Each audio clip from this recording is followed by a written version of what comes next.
درد سہ کر بھی تیرا نام لیے جاتے ہیں، درد سہ کر بھی تیرا نام لیے جاتے ہیں، تیرے دیوانے آقا تیرے دیوانے تجھے یاد بے شک، سبحان اللہ سبحان اللہ، واہ، درد سہ کر بھی تیرا نام لیے جاتے ہیں، اور تو نوازے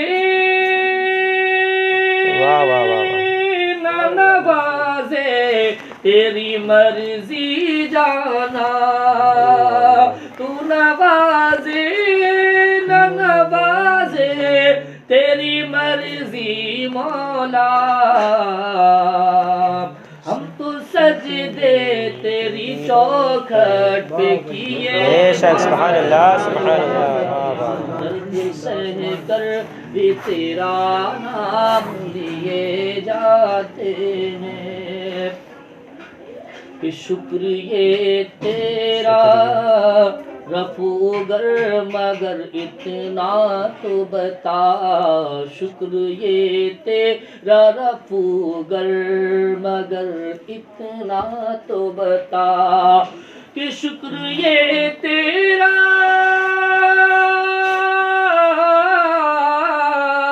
کہ شکر یہ تیرا رفو گر مگر اتنا تو بتا، کیا محبت میں گریبان سیے بے شک، سبحان اللہ سبحان اللہ، واہ واہ کیا واہ، محبت میں گریبان بھی سیے جاتے ہیں، تیرے دیوانے تجھے یاد کیے جاتے ہیں، ایک ہم ہے کہ ہمیں کچھ بھی نہیں پاس وفا، ایک ہم ہے کہ ہمیں کچھ بھی نہیں پاس وفا، ایک وہ ہے کہ کرم اپنا کیے، بے شک، سبحان اللہ سبحان اللہ، ایک وہ ہے جو کرم اپنا کیے جاتے ہیں، درد سہ کر بھی تیرا نام لیے جاتے ہیں، کہ جانے والے تیرے قدموں کے نشان باقی ہیں، کہ جانے والے تیرے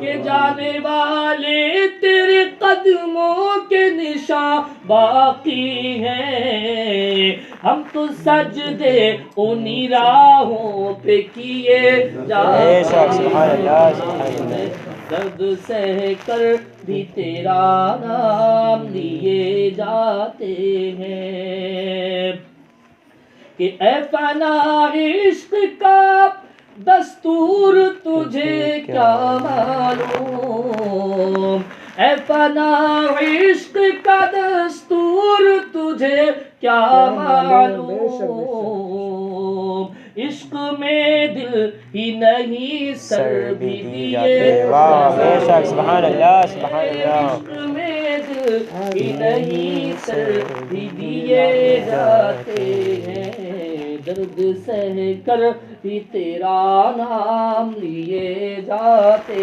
ہیں، تیرے دیوانے تجھے یاد کیے جاتے ہیں، درود شریف پڑھیں، صلی اللہ علیہ وسلم، صلی اللہ تعالی وسلم، صلاۃ و سلام علیک یا رسول اللہ صلی اللہ تعالی علیہ وسلم۔ کچھ موتیں ایسی ہوتی ہیں جو ایک اچنبے کی طرح ہوتی ہیں، جیسے جناب بھی منع بھائی صاحب کو پرسوں انتقال ہوا، دال پہ چڑیا ہوتی بیٹھی، ابھی بیٹھی تھی اور یوں اڑ کے چلی گئی،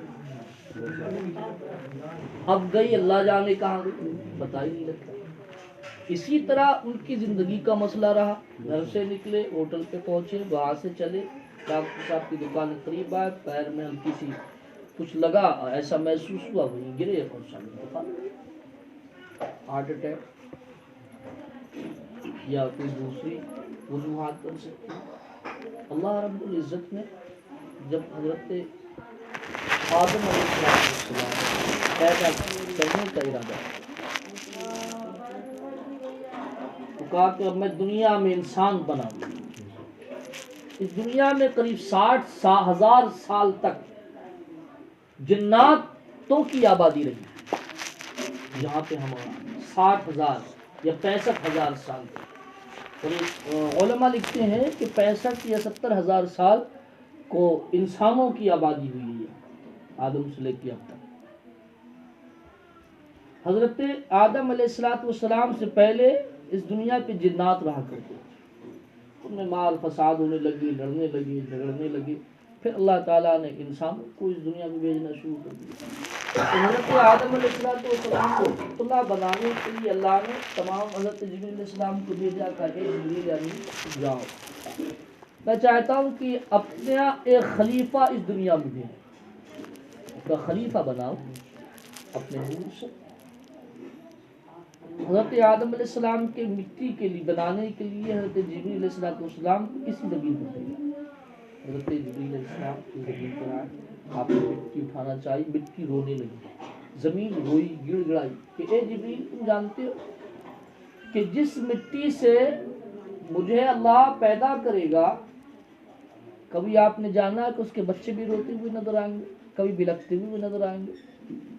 یہ رونے لگی، بہت روئی، یہ اپنے واپس چلے آئے. حضرت اللہ رب العزت نے پوچھا کہ جبریل کیسے چلے آئے؟ کہا مولا وہ اتنا روئی کہ مجھے اس کا درد برداشت نہ ہو سکا، واپس.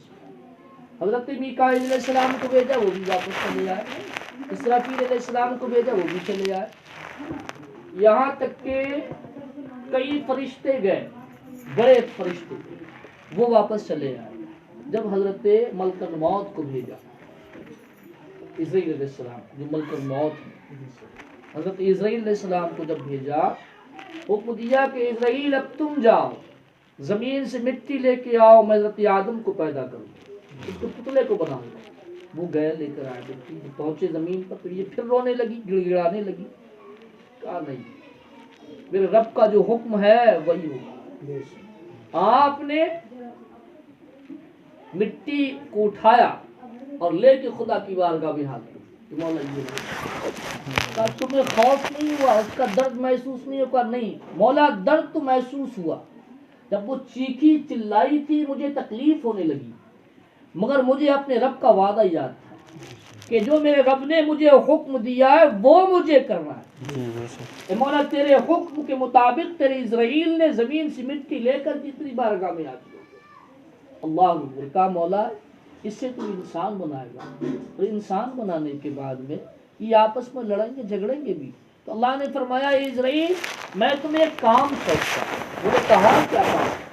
حضرت اسرائیل علیہ السلام سے کہا اے اسرائیل تمہاری ڈیوٹی یہ رہے گی، جب کسی کا انتقال ہوگا تو اس کی روح قبض کرنے کا تمہارا کام ہے.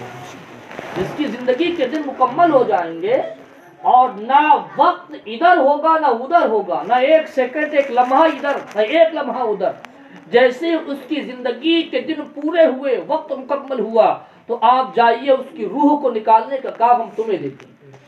اللہ اکبر. حضرت اسرائیل علیہ السلام نے یہ حکم جب سنا تو آپ کی آنکھوں میں آنسو آیا، آپ رونے لگے کہ اے مولا کریم میں یہ کیسے برداشت کروں گا؟ کسی کا باپ دنیا سے جائے گا، کسی کا بیٹا دنیا سے جائے گا، اور اس کی روح جب میں قبض کر کے لے کر آؤں گا تو اس کی ماں تڑپتی ہوگی، لوگ مجھے برا اور بھلا بھی کہیں گے. کہا نہیں اسرائیل یہ ذمہ داری میری ہے، تجھے کوئی برا نہیں کہے گا، تجھے کوئی برا نہیں کہے گا، تجھے کوئی کوسے گا نہیں. کہ وہ کیسے؟ کہ میں ایسے اسباب پیدا کروں.